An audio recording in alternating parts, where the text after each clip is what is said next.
پیغمبر علیہ السلام د دنیا مثال د دریاب سرا ورکړی دی او د انسانی زړه مثال کشته سرا ذکر شوی دی.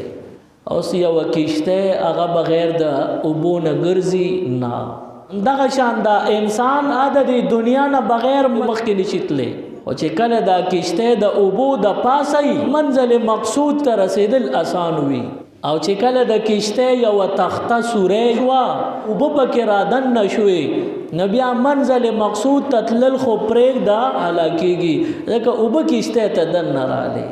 داسې د انسانی زندګۍ مثال ضروریات زندگی او ساز و سامان دا به در سره وي، او که د زړه دا تخته دې ماته شوه